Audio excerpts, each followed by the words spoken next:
Hello and welcome to Dragon Year, Remembrance of Times Past. My name is John Kamm, and I will be moderating today's discussion with Richard Glover, my old friend and colleague, a pioneer in the China trade and a veteran of the China trade. Bill, welcome. I'm sorry, Dick, welcome. Yes, my old friend John. Have you been hitting the Mao Tai already? Oh, yeah. Are you kidding? First thing in the morning. Well, Dick, how did you get interested in China in the first place? Actually, it was Uncle Sam that got me into Asia. I graduated from college. I was a biology major. I didn't know a darn thing about Asia. That was in 1967. The Vietnam War was going on. And I enlisted in the Navy, and they sent me over to Asia for 3 years. And I very much enjoyed my time in Asia. And then I came back to the States trying to figure out what I wanted to do. My dad, who grew up in the Depression, didn't even have to finish high school, he wanted me to get a job right away. And he really pushed me, so I decided, well, I'm going back to Asia. So I packed my bags. My mother drove me to the airport crying. I went back and I stayed in Asia for 9 months. Traveled from Japan down to Australia. While I was in Taiwan, I learned about a Jesuit-run Chinese language institute in Hsinchu. And I just kept that in the back of my mind. After 9 months, I went back to the States, and I was there for about a year. And I said, I really need some discipline. I need to have some focus. I'm going back and study Chinese. So I went back to Hsinchu and studied Chinese for a year and a half. After that, I went back to the United States and applied and got accepted at George Washington University. I got a master's degree in international relations, specializing in China studies. And then in 1978, I joined the National Council for U.S.-China Trade. That's where we connected, John. You were the Hong Kong representative. I was with the council in Washington, D.C., in charge of delegations. In 1978, we were getting a lot of different delegations, 2 or 3 delegations at the same time, traveling around the United States. I recognized that we really didn't have any presence in Beijing. And I knew that you and Irene weren't quite ready to move up to Beijing and live in the hotel. So I volunteered to go up to Beijing and open up our Beijing office. How was that experience, Dick? I remember there were some initial difficulties. I went to the trade fair in November. And then you saw me off at the train station with my 10 boxes of baggage. I took a 2-night, 3-day trip to Beijing, and I was getting a cold even before I got to Beijing. And then the host, CCPIT, met me at the train station, and they took me to the Beijing hotel. The guy behind the counter said, well, how long? The CCPIT guy said, well, indefinite. I said, no, he must stay at the Friendship Hotel. I had to pack up my 10 bags and go to the Friendship Hotel. They put me in a small room with a connecting door, and there were 3 guys on the other side of the door. I could hear them loud and clear. I was really feeling bad. I was starting to get pneumonia. So I checked myself into the Shodu Hospital. I was in the hospital for a couple of days with pneumonia. And then I got to get out of here. So they took my temperature, and while the nurse was out of the room, I removed the thermometer, shook it down so I was normal. I said, see, no problem, let me go. So they let me go. I got back to the Friendship Hotel, and I called up Chris Phillips, Ambassador Phillips, who is the president of the council, and saying, Ambassador, you got to do something. The vice mayor of Beijing is in town with you. Put the squeeze on him to get me into the Beijing hotel. And the next day, I had a suite in the Beijing hotel, room 1105. It was a good experience. I mean, Beijing winters are difficult. They're dry, it's cold. I was having a lot of respiratory problems. At that time in Beijing, all the houses burned coal for heat and cooking and everything. So the air was terrible. But it was an exciting time. That's when U.S. companies, oil companies, were just beginning to work with the Chinese on exploration onshore. I get a phone call from some guy in Houston, Texas. They'd asked me to deliver some data to the Chinese for their bids. So that was one of the jobs I was doing. It was a fascinating year and a half. I really enjoyed it. Now, I believe there were some humorous episodes. Am I right that you were present when the great disco closed? Actually, it was. It was called the Minzugong. It took place every Friday night. It was primarily Westerners.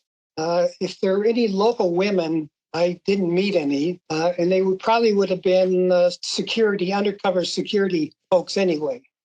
One day, we got a written notice, and it said, due to redirection of our aims, all dancing will cease. Minzu Gong will stop dancing on this date. So the Minzu was closing. So about 15 or 20 of us got together that evening that it was closing. We stayed there till 2 o'clock in the morning. We got about 8 or 9 bottles of Chinese champagne called Hongqi limousines and said, on to the Great Wall. We drove to the Great Wall, got there about 4 o'clock in the morning, climbed up the right side of the Great Wall, sat up there and drinking champagne. Within about 5:30 or 6, when it got light, all of a sudden there's 2 Inner Mongolians that popped their head up. And they saw all these drunken foreigners at the Great Wall. This was the first time they'd been to the Great Wall and the first time they'd seen a foreigner. And I suspect if they're still alive, they're still talking about us. That's great. That's a wonderful story. I also went to the Minzugong. You are absolutely right that it was frequented by agents of the police. There was one fellow who used to do this wicked dance step. He would put his hand in his pocket and then he would swing his arm around.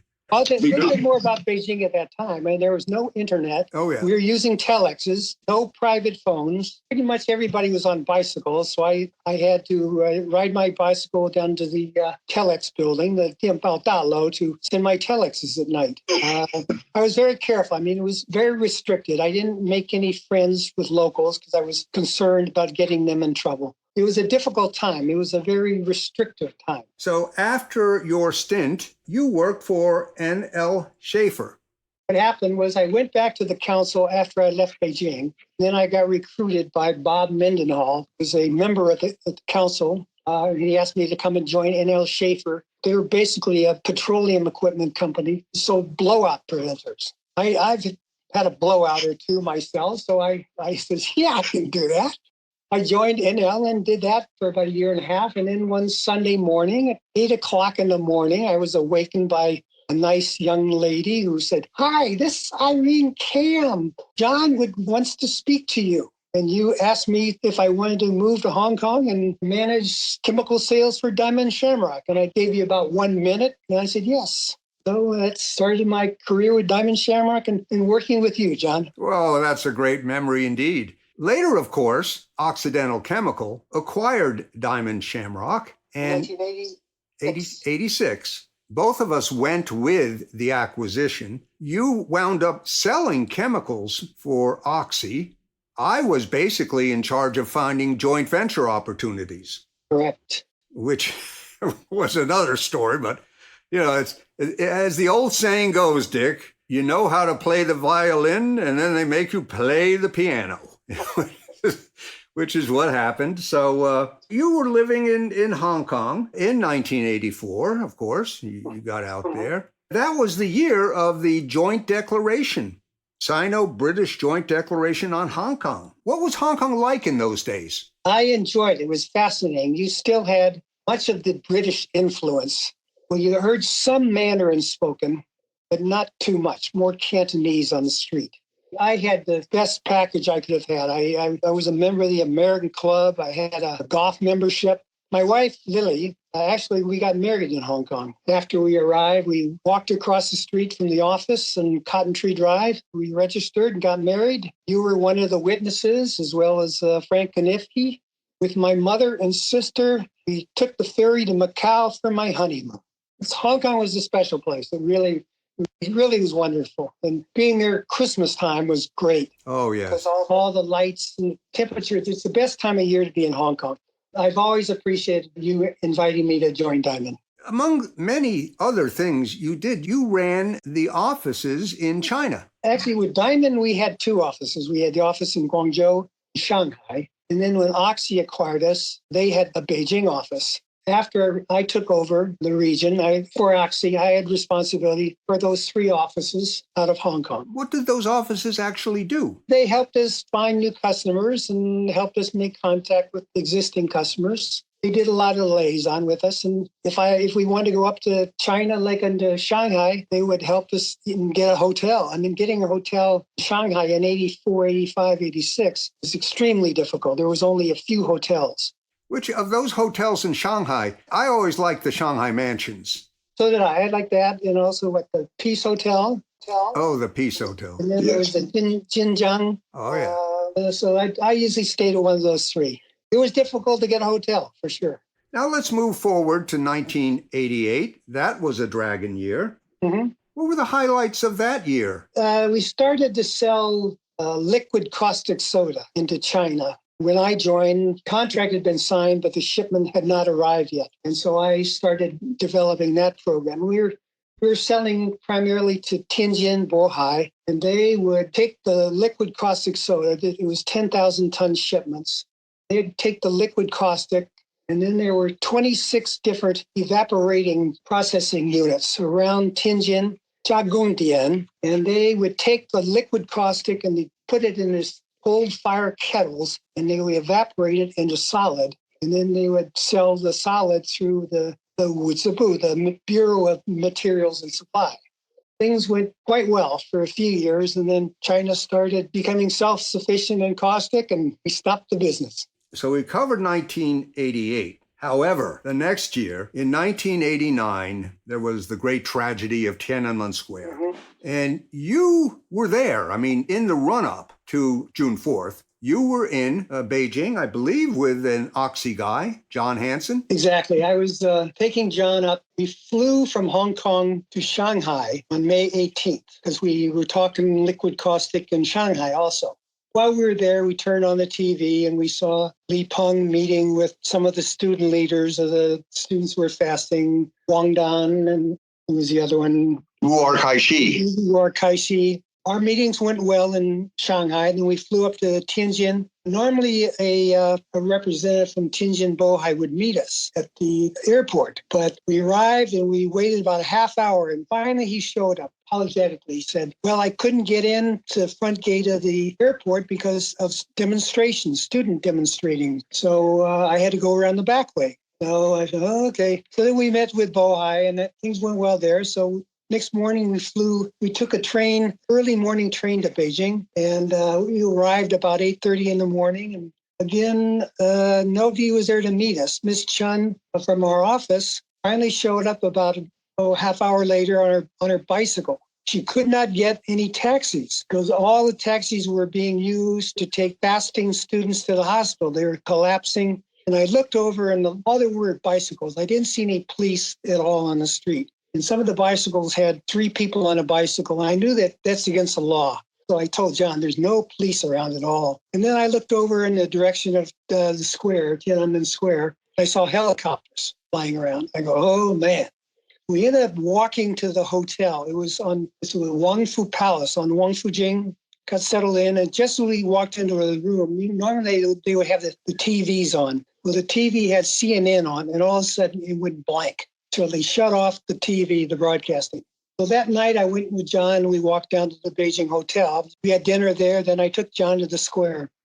The square was full of people. It was the most amazing sight I've seen. And the students had everything well in control. I mean, they directed whatever taxis were going through, kept people very orderly. And we really couldn't get into the center part of the square where the statue, the democracy statue later was and everything. But we got a flavor of things. And, John's about 6'4". And I said, John, we're kind of sticking out here. And I didn't feel comfortable. As a corporate executive, I didn't want to, be caught by the Public Security Bureau, for getting involved in a demonstration. So I said, let's go back to the hotel. So I went back to the hotel. Next day, we met with Sinochem, and we were talking to the ladies in Sinochem. They didn't want to talk about caustic. They wanted to talk about what was happening in the square because they knew I'd been there. Because one of the ladies, her daughter was a nurse and was helping out with the students. So she was very worried about the daughter, obviously.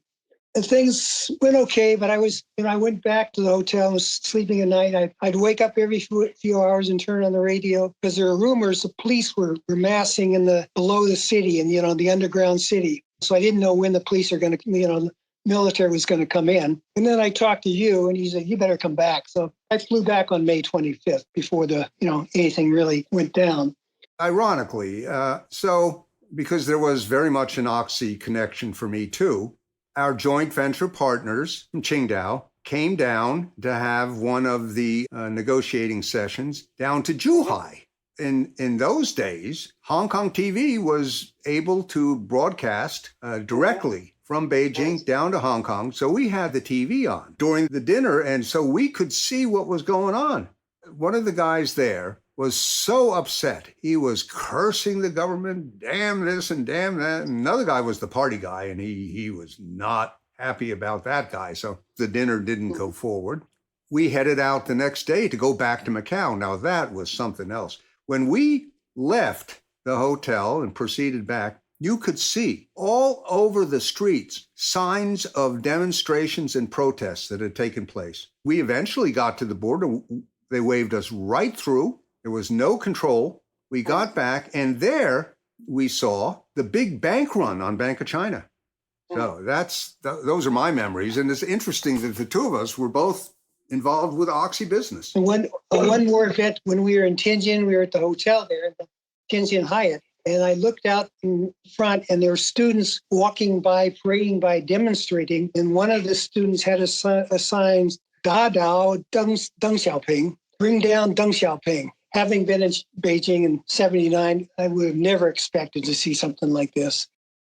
So I left Oxy in 1990 after the debacle over the Qingdao joint venture. But you stayed on, of course, and you got more responsibilities. I believe you became regional. Yeah. Well, initially, I just had the responsibility for China, Hong Kong, Taiwan. Then I volunteered for the Vietnam market, which really wasn't anything. Taiwan was a big market for us. And then the manager down in Australia, who's handling Southeast Asia, South Africa, Australia, New Zealand, he decided to leave Oxy. So I volunteered to move down to Singapore. I also knew that I would be cutting housing costs probably about in half moving to Singapore. I moved down there with the expectation I would then take on Australia, New Zealand, Southeast Asia, and India. And somebody else would take over China in that region. And they decided, no, we're going to let you keep that too. Right. So I kept that. And then eventually they had to let the manager in Japan go. So they gave me Japan and Korea. We were probably doing it with maybe a total of 8 or 10 people. So it was mainly agents. So, as opposed to when you and I were in Hong Kong, we had probably 20 or 30 people in the office at least. We're getting a little bit of feel, but I can't help but ask you this question. Mm-hmm. When you were in Singapore, did you oversee Oxy Dorez? No, I did not. Oxy had the joint venture in Singapore and also the joint ventures in Thailand. Okay, so you worked for 22 years. 12 years in Hong Kong, 10 years in Singapore. Did you enjoy the experience of working for a big corporation? I really didn't feel that I was working for a big corporation because I was 12 hours away from what was happening there. Out of sight, out of mind. Exactly. It was a good company. I decided to retire, and I was able to get the young man who I hired in 1988, Charles Choi, to take over the regional manager. So I'm very happy about that. Oh, that's great. I have to ask you, when did you start playing golf in China? I only played for fun in China. I never played with customers in China. I played probably in 1984. There was a first golf course in China. It was in Zhongshan. Right. It was an Arnold Palmer course. It's been 30 years since I played the course. I can still picture every hole on the course. I would play a lot of golf in Taiwan. We had a major customer there, and every trip I would play golf. Golf was extremely helpful in developing rapport with my customers in Taiwan. Oh, yeah. Taiwan. I remember asking you about your handicap, and you said, my 2 arms. Exactly. I used to also say swing arms like a rope, but That's how I learned. I played good customer golf. I always let the customer win, but I was sure in hell trying to win. Yeah, I know. There you Just go. couldn't do it. One final question, Dick. Now, All right. you have already acknowledged the importance of golf. Mm-hmm. Would you say that your ability drinking Mao Tai helped your career? I'm thinking about one particular banquet in Tianjin you told me about. Now that banquet, it was just before the first shipment of caustic was arriving. And we had to have a banquet, and we probably had 18 tables. And we were drinking Mao Tai, and I had to go and toast at every table. Oh. So I probably drank a bottle of Mao Tai myself that night. I can honestly say I was never drunk. Well, that's right. That's the great thing about Mao Tai. You'd never have a hangover. They used to say what? Bu shang tao. It doesn't go to the head, but it goes down to the stomach. Exactly. And, by the way, I see that we have the 50th anniversary of the National Council. We've been asked to submit our memories or photos or whatever. And I'm going to submit my memories of the Tangshan earthquake. Quite a memory, I'm sure. Dick, it's been a great pleasure speaking to you. So many fond memories. Thank you. Thank you for helping us understand an important chapter in the history of China. Well, it was a great career, and I'm happy I did it, and I'm happy I had the chance of doing it many years with you. So it was a great pleasure. Thank you, Richard Glover, and let's stay in touch. Okay, will do. That was John Kamm, Dui Hua Executive Director, speaking with former colleague and pioneering China trader Richard Glover about his career in China and Asia in the run-up to 1988, an Earth Dragon year, and the events in Beijing in 1989. You can hear more Dragon Years podcasts at www.duihua.org. And be sure to check out our stories and publications. Thanks for listening.